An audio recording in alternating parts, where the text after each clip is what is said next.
এইরকমভাবে বিরিয়ানিটা করলে যেমন টাইম কম লাগবে তেমন সুস্বাদুও হবে খেতে। শীতকালীন সবজি দিয়ে যে আমি কিছু কিছু রান্না করে দেখাবো বলেছিলাম, এটাই আপাতত লাস্ট। এখন আর বাজারে শীতকালীন সবজি খুব একটা ভালো নেই, তাই বাজারে যা যা পেয়েছি তাই দিয়েই আজকে তৈরি করছি ভেজ বিরিয়ানি, যা হচ্ছে আমিষ বিরিয়ানিকেও হার মানিয়ে দেবে।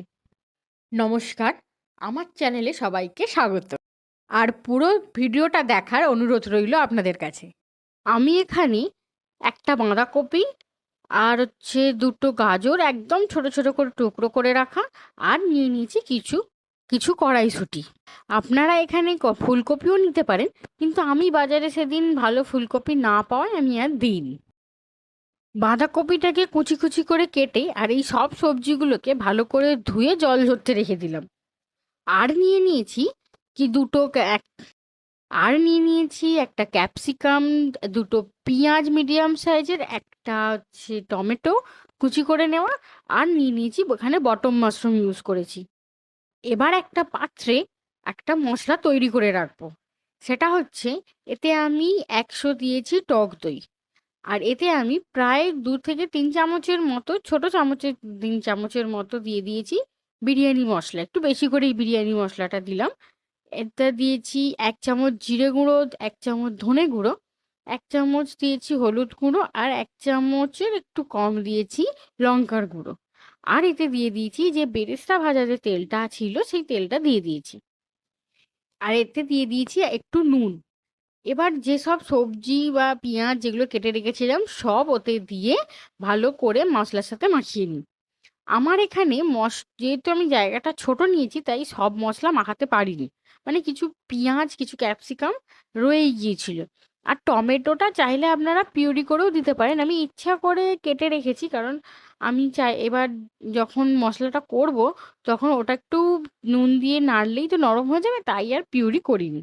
আর এতে দিয়েছি 1 চামচ আদা বাটা আর হচ্ছে রসুন বাটা। তেলটা দেওয়ার পর এবার এতে দিয়ে দিয়েছি 1 ছিপি গোলাপ জল আর 1 ছিপি কেওড়ার জল।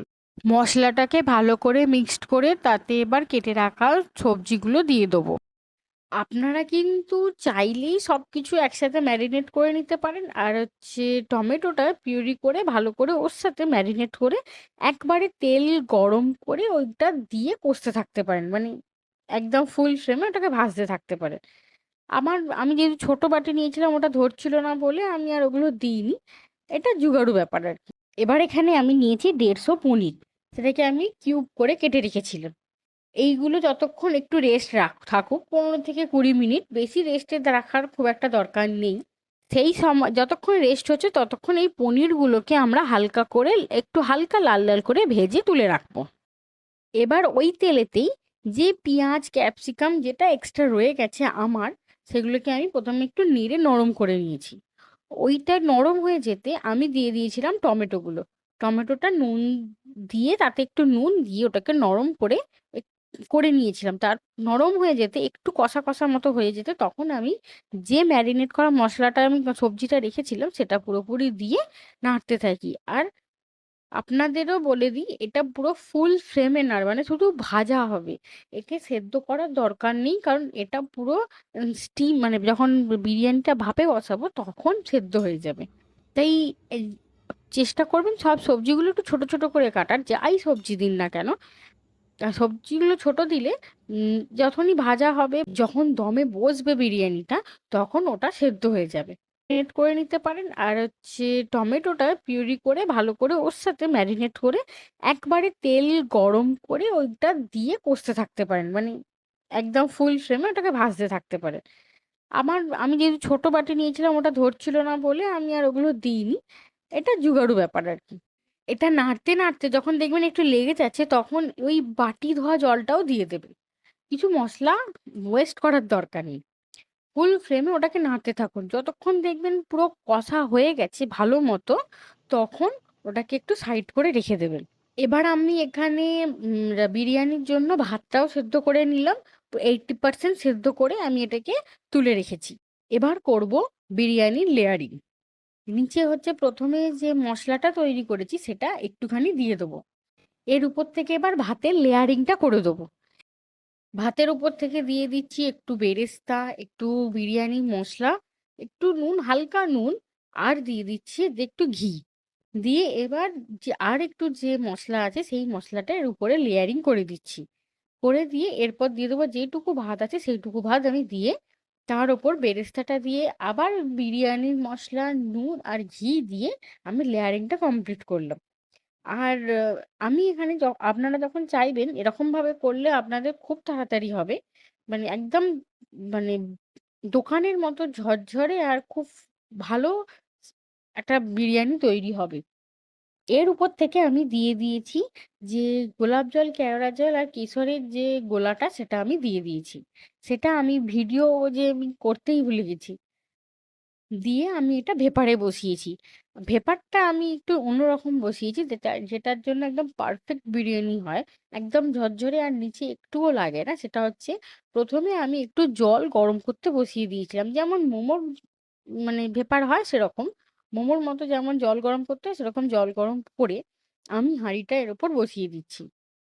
আরো তাড়াতাড়ি হবে কারণ এই যে মুখটা যে হাঁড়ির যে মুখটা যে আটা বা কিছু দিয়ে যে সিল করা হয় সেটাও সিল করতে হবে না।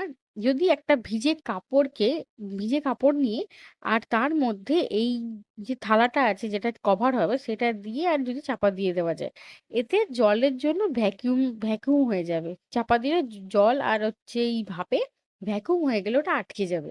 তাই আর মাখামাখিরও কোনো ব্যাপার নেই। আর এরপর দিয়ে দেবে ভাপে।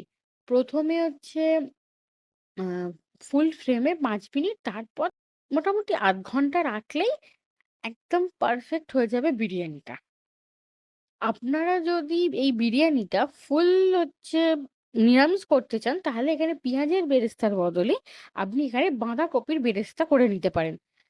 বাঁধাকপিটাও একই রকমই খেতে হয় আর হচ্ছে কিছু মানে স্বাদের খুব একটা অসুবিধা কিছু হয় না। আর এই বিরিয়ানিতে এই বেরেস্তাটা আমি বেরেস্তার কিছু ভিডিও দেখাইনি কারণ অলরেডি আমার এই চ্যানেলে ভিডিওটা দেওয়া আছে। আমার এই ভিডিওটা যদি ইউটিউব থেকে দেখো তাহলে আই বাটনে আমার আগের বিরিয়ানি তৈরি করার যে রেসিপিটা সেটা দেওয়া আছে। আর যদি আমার এই ভিডিওটা ফেসবুক থেকে দেখো তাহলে আমি কমেন্ট বক্সে একটা পিন করে রাখবো। পুরো 35 মিনিট পর দেখুন আমি বিরিয়ানিটা নামিয়ে নিয়েছি। আর কতটা এই যে চালগুলো বা ভাতগুলো যে কতটা ঝরঝরে আর লম্বা লম্বা হয়ে আছে আর কতটা পারফেক্ট হয়েছে যেটা দেখলেই বুঝতে পারছেন। আমার ভিডিওগুলো ভালো লাগলে ইউটিউব থেকে দেখলে লাইক, শেয়ার অ্যান্ড সাবস্ক্রাইব করে দেবেন। আর যদি ফেসবুক থেকে দেখো তাহলে আমাকে একটু ফলো করে দেবেন। ভালো থাকবেন, সুস্থ থাকবেন।